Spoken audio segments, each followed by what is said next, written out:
تو Pakistan super league کی جو کہانی ہے نا، اس میں ایک بالکل نیا باب لکھا گیا ہے۔ جی بالکل۔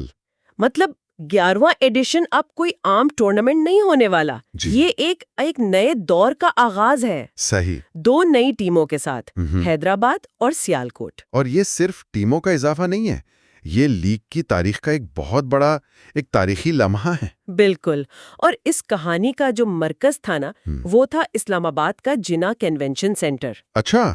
جہاں ایک نیلامی ہو رہی تھی، لیکن یہ کوئی عام نیلامی نہیں تھی، یہ ایک طرح سے پی ایس ایل کے مستقبل پر بولی لگ رہی تھی۔ ہمارے پاس جو ذرائع ہیں وہ اس دن کی ایک ایسی تصویر پیش کرتے ہیں جہاں تناؤ بھی تھا، امید بھی تھی، اور اربوں روپے میز پر تھے۔ تو آج ہم اسی پر گہرائی سے بات کرنے والے ہیں۔ یہ صرف خبر نہیں ہے، اس کے پیچھے کی پوری کہانی کیا ہے۔ جی مطلب ان بند لفافوں کے اندر کیا تھا، یہ نئے مالکان کون ہے جو اتنی بڑی رقم لگانے کو تیار ہیں، اور سب سے اہم سوال، 6 سے 8 ٹیموں کا یہ سفر پی ایس ایل اور پاکستانی کرکٹ کے لیے کیا معنی رکھتا ہے۔ صحیح۔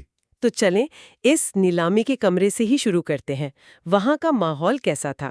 آپ تصور کریں، کمرے میں پاکستان کرکٹ کے تمام بڑے نام موجود ہیں۔ Chairman P C B Mohsin Naqvi, سابق لیجنڈز، اور 9 سنجیدہ پارٹیاں جو 2 فرنچائزز خریدنے کے لیے تیار بیٹھی تھیں۔ اور نیلامی کنندہ خود وسیم اکرم تھے نا؟ جی خود وسیم اکرم۔ تو ماحول میں ایک وقار بھی تھا اور ایک تجارتی تناؤ بھی۔ ظاہر۔ ہر ٹیم کی جو بنیادی قیمت تھی وہ 1.10 ارب روپے رکھی گئی تھی، جو خود ایک بہت بڑی رقم ہے۔ 110 کروڑ روپے صرف شروعاتی قیمت؟ جی صرف بنیادی قیمت۔ اور 9 بولی دینے والے، مطلب 2 ٹیموں کے لیے آپ کہہ لیں کہ 4.5 خریدار۔ یہ تو ڈیمانڈ سپلائی کا ایک زبردست کیس لگتا ہے۔ بالکل، اور اسی شدید مقابلے کا نتیجہ ہمیں جیتنے والی بولیوں میں نظر آیا۔ اچھا؟ پہلے حیدرآباد کی باری آئی اور ایف کے ایس گروپ نے 1.75 ارب روپے کی بولی لگا کر اسے حاصل کر لیا۔ 175 کروڑ، یہ بنیادی قیمت سے 65 کروڑ روپے زیادہ ہے۔ جی، اور سب کو لگا کہ بس یہی آج کی سب سے بڑی خبر ہے۔ لیکن ایسا نہیں تھا۔ ایسا نہیں تھا، کہانی میں ایک اور موڑ باقی تھا۔ کیونکہ اس کے بعد سیالکوٹ کی ٹیم کے لیے بولی لگی اور اوزی ڈیولپرز نے 1.85 ارب روپے کی ناقابل یقین بولی دے دی۔ واو، 185 کروڑ، یعنی حیدرآباد سے بھی 10 کروڑ زیادہ۔ جی، یہ اعداد و شمار صرف ہند سے نہیں ہے، یہ ایک بہت بڑا پیغام ہے۔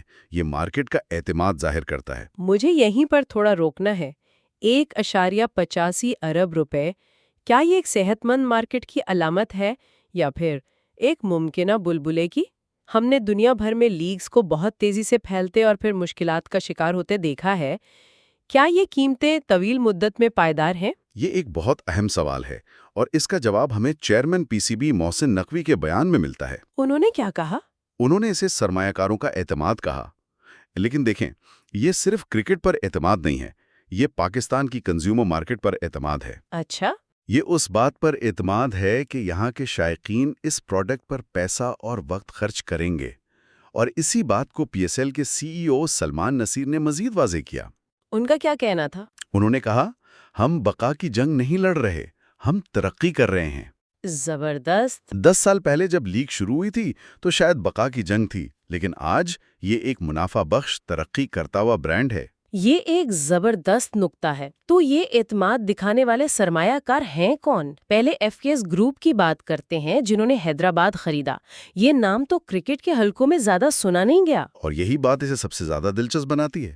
ایف کے ایس گروپ جنوب مشرقی ایشیا کا ایک بہت بڑا کاروباری گروپ ہے، جس کے مالک ہیں فواد سرور۔ ٹھیک ہے۔ ان کا بنیادی کام خوراک، زراعت اور لاجسٹکس کے شعبوں میں ہے، خاص طور پر انڈونیشیا میں۔ ان کا کرکٹ سے پہلے کوئی براہ راست تعلق نہیں رہا۔ تو پھر یہاں ان کا کیا مفاد ہے؟ ایک Indonesian agri food company Pakistan کی کرکٹ لیگ میں اربوں روپے کیوں لگا رہی ہے؟ یہی تو اصل کہانی ہے۔ کیا وہ پاکستان میں اپنا برانڈ بنانا چاہتے ہیں، یا یہ خالصتاً ایک مالی سرمایہ کاری ہے؟ یہ تھوڑا غیر متوقع لگتا ہے۔ اور اسی غیر متوقع ہونے میں ہی ایک بنیادی تبدیلی کا اشارہ ہے کہ پی ایس ایل کو اب کیسے دیکھا جا رہا ہے۔ وہ کیسے؟ دیکھیں، جب جنوب مشرقی ایشیا کا ایک بڑا گروپ جس کی کرکٹ میں کوئی تاریخ نہیں، پی ایس ایل کو آپ کہہ لیں کہ علاقائی ٹیک سٹارٹ اپس یا ریئل اسٹیٹ سے بہتر سرمایہ کاری سمجھتا ہے، تو یہ اس بات کا اشارہ ہے کہ لیگ نے ایک حد عبور کر لی ہے۔ صحیح۔ یہ اب صرف ایک پاکستانی سپورٹس ایونٹ نہیں رہا، اسے اب ایک مستحکم، زیادہ ترقی کی صلاحیت رکھنے والے بین الاقوامی کاروباری اثاثے کے طور پر دیکھا جا رہا ہے۔ یعنی یہ ایک بیرونی توثیق ہے جو کہہ رہی ہے کہ پی ایس ایل اب عالمی سطح پر ایک سنجیدہ بزنس ہے۔ بہت دلچسپ۔ بالکل۔ لیکن پھر دن کی سب سے بڑی بولی ایک مقامی کمپنی کی طرف سے آتی ہے، اوزی ڈیولپرز۔ یہ بالکل مختلف کہانی لگتی ہے۔ جی، یہ سکے کا دوسرا رخ ہے۔ اوزی ڈیولپرز پاکستان کا ایک بڑا ریئل اسٹیٹ اور ڈیولپمنٹ گروپ ہے جس کی قیادت حمزہ مجید کر رہے ہیں۔ اچھا۔ یہ گروپ پہلے ہی مقامی کھیلوں اور تفریحی اثاثوں میں اپنی سرمایہ کاری بڑھا رہا ہے۔ تو یہاں کہانی ایک مقامی ادارے کی ہے جو مقامی مارکیٹ پر اپنا داؤ لگا رہا ہے۔ وہ دیکھ رہے ہیں کہ پاکستانی عوام تفریح پر خرچ کرنے کے لیے تیار ہے اور وہ اس مارکیٹ میں سب سے آگے رہنا چاہتے ہیں۔ تو ایک طرف ایک بین الاقوامی گروپ ہے جو باہر سے آ کر لیگ کی قدر کو تسلیم کر رہا ہے، اور دوسری طرف ایک مقامی بڑا ادارہ ہے جو اندر سے اس کی ترقی پر یقین رکھتا ہے۔ یہ تو ایک بہترین امتزاج ہے۔ بالکل، اور اسی لیے یہ توسیع اتنی اہم ہے۔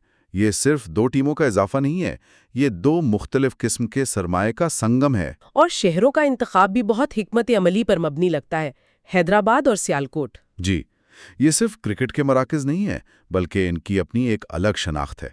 سیالکوٹ پاکستان کی صنعتی اور برآمدی طاقت کا مرکز ہے، اور حیدرآباد سندھ کی ثقافتی تاریخ کا ایک اہم ورثہ ہے۔ تو لیگ اب صرف بڑے شہروں تک محدود نہیں رہ رہی بلکہ ملک کے مختلف علاقوں کی نمائندگی کر رہی ہے۔ مجھے لگتا ہے کہ اس سب کے اثرات بہت دور تک جائیں گے۔ دو نئی ٹیموں کا مطلب صرف زیادہ میچز نہیں ہے، اس سے پورے لیگ کا ڈھانچہ، اس کا شیڈیول، سب کچھ بدل جائے گا۔ اب یہ لیگ کیسی نظر آئے گی؟ یہ ایک بہت بڑی تبدیلی ہے۔ سرائے کے مطابق 2026 میں ٹورنامنٹ کی ونڈو اب بہت طویل ہوگی، 26 مارچ سے 3 مئی تک۔ یعنی تقریباً 40 دن سے بڑھ کر یہ اب 6 سے 7 ہفتوں کا ایونٹ بن جائے گا۔ جی، اس کا مطلب ہے زیادہ براڈ کاسٹنگ، زیادہ اسپانسرشپ اور شائقین کے لیے زیادہ کرکٹ۔ یہ لیگ کو اگلے درجے پر لے جائے گا۔ تو لیگ پھیل رہی ہے، ہر طرف خوشی کا سما ہے، لیکن اسی دوران ملتان سلطانز کا ایک عجیب معاملہ بھی سامنے آیا ہے۔ ایک طرف دو نئی ٹیموں ریکارڈ قیمتوں پر فروخت ہو رہی ہیں، اور دوسری طرف پی سی بی ایک موجودہ ٹیم کا انتظام خود سنبھال رہا ہے۔ ان دونوں باتوں میں تضاد کیوں ہے؟ یہ بظاہر ایک تضاد لگتا ہے، لیکن اصل میں یہ ایک انتظامی مسئلہ ہے۔ اچھا؟ جب پی سی بی نے موجودہ 6 فرانچائزز کی اثر نو ویلیویشن کی تو 5 اصل فرانچائزز نے اپنے معاہدوں کی تجدید پر اتفاق کر لیا۔ ٹھیک ہے۔ لیکن ملتان کا معاملہ کچھ تکنیکی وجوہات کی بنا پر طے نہیں ہو سکا۔ اس لیے ٹورنامنٹ کے استحکام کو یقینی بنانے کے لیے پی سی بی نے عارضی طور پر آئندہ سیزن کے لیے اس کا انتظام سنبھال لیا ہے۔ اور منصوبہ کیا ہے؟ منصوبہ یہ ہے کہ 11ویں ایڈیشن کے بعد اس فرانچائز کی دوبارہ نیلامی کی جائے گی۔ لیکن سب سے دلچسپ بات یہ ہے کہ ملتان کے سابق مالک علی ترین اس نیلامی میں حصہ لینے کے اہل تھے، لیکن انہوں نے آخری لمحات میں اپنا نام واپس لے لیا۔ اس کے پیچھے کیا وجہ تھی؟ انہوں نے اپنی وجوہات بہت واضح طور پر بتائیں۔ ان کا کہنا تھا کہ ان کا جو جذبہ اور وابستگی ہے وہ خاص طور پر ملتان اور جنوبی پنجاب کی نمائندگی سے جڑی ہوئی ہے۔ مطلب وہ صرف کسی بھی ٹیم کے مالک نہیں بننا چاہتے تھے؟ بالکل، وہ صرف کسی بھی ٹیم کی تلاش میں نہیں تھے۔ ان کے الفاظ تھے کہ جنوبی پنجاب میرا دل ہے، یہ میرا گھر ہے۔ وہ صرف اور صرف ملتان سلطانز کے لیے دوبارہ بولی لگانے کے موقع کا انتظار کر رہے ہیں۔ تو یہ خالصتاً علاقائی وفاداری کی کہانی ہے، نہ کہ صرف ایک کاروباری فیصلہ۔ لیکن کیا اس طرح کی وفاداری دو دھاری تلوار ثابت ہو سکتی ہے؟ یہ ایک بہترین نکتہ ہے۔ شائقین کے لیے تو یہ بہت اچھی بات ہے، لیکن کیا یہ چیزوں کے کاروباری پہلو کو پیچیدہ نہیں بنا دیتی؟ دیکھیں، یہی چیز ان فرانچائز لیگز کو کامیاب بھی بناتی ہے اور پیچیدہ بھی۔ جب مالکان کا اپنی ٹیم اور اپنے علاقے سے ایک جذباتی لگاؤ ہوتا ہے تو یہ شائقین کے ساتھ ایک گہرا اور حقیقی تعلق پیدا کرتا ہے۔ صحیح۔ یہ صرف ایک ٹیم خریدنا نہیں رہتا بلکہ کمیونٹی کی نمائندگی کرنا بن جاتا ہے۔